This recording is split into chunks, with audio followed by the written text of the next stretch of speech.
E assim, ele exerceu uma influência, olha lá que lindo. Ele exerceu uma influência muito grande, né? Ele foi muito consultado, né? Muito difundido ali, porque ele era a maior forma ali de consulta de oráculo, era o oráculo de Delfos. Né? Então é muito interessante isso, ver que isso já vem, né? A forma de consulta, de pesquisa dos deuses, de você querer saber das coisas, de falar com os deuses, isso já vem muito, né? De muito antigamente, as coisas elas já fluíam e de várias e várias gerações e gerações. Olha lá, Oráculo de Delfos, que lindo, né? Então isso vinha muito já desde daquela época e isso vai mudando de cada mitologia também, né? Na mitologia nórdica a gente tem lá as runas de Odin, né? Que Odin que foram dadas a Odin, né? Eu não sou muito da mitologia nórdica, confesso. Até hoje, eu até trouxe aqui, depois eu vou mostrar. Mas até hoje eu não aprendi a ler as runas, né? As runas nórdicas. Mas então tem a sua, né, a sua mitologia ali em relação às runas nórdicas, que era um alfabeto nórdico, né? E depois se tornou também um oráculo, né? Então, assim, muitas das mitologias têm a sua própria, né, o seu próprio oráculo, né? Então, foram se criando, né? A mitologia egípcia também tem o seu próprio oráculo e tudo foi se criando nas mitologias, né?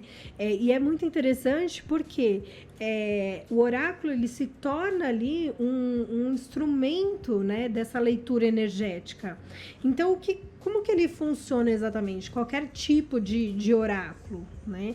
Ele vai servir ali como um mediador entre a sua pergunta, entre aquilo que você quer saber e a resposta, né? É assim que ele vai funcionar. Então, sempre tem uma contrapartida, né? Entre aquilo que você está perguntando e aquilo que a pessoa que está representando aquele determinado tipo de oráculo está te respondendo, né? Nós oraculistas, enfim, somos como se fôssemos um canal, intermediadores, né? E não porque assim muita gente fala assim, e me perguntam, né? Tem que ter mediunidade para entender? Alguns sim, outros não, né?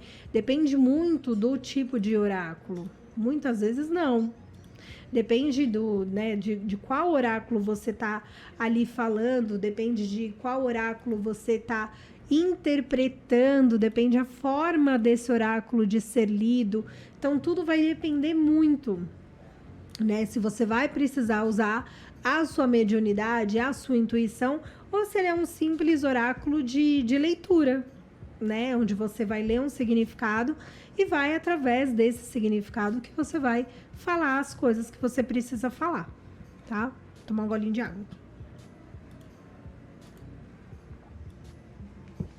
Então, ou seja, né? Os oráculos, eles vão traduzir as mensagens, né? E aí, hoje a gente usa muito, no caso, por exemplo, do tarô, o tarô terapêutico. Por quê? Né? Porque ele vai transmitir os ensinamentos e os sentimentos daquilo que você está precisando entender para passar pela sua vida. Então, que nem eu falei, ainda existem algumas pessoas que fazem, né, o tarô divinatório, que a gente chama, né, que fazem aquelas previsões, né, muito a longo prazo ali, mas também existem as outras pessoas que fazem o tarô um pouco mais terapêutico. O que é? Que eles vão te dar ali um direcionamento, né, daquilo que você precisa entender para fazer a sua vida melhor. Então, que caminho que eu preciso seguir, né? Eu preciso ir pelo caminho A ou pelo caminho B? Se eu for pelo caminho A, o que, que vai acontecer se eu for pelo caminho A? Se eu for pelo caminho B, o que, que vai acontecer se eu for pelo caminho B? Qual é o melhor caminho para eu ir? Né? E aí você tem um livre-arbítrio ali de escolher qual é o seu melhor caminho. Né? Porque é o que eu falei, o tarô, no caso, ele não é uma ferramenta fechada e olha, é isso, ponto, acabou. Não.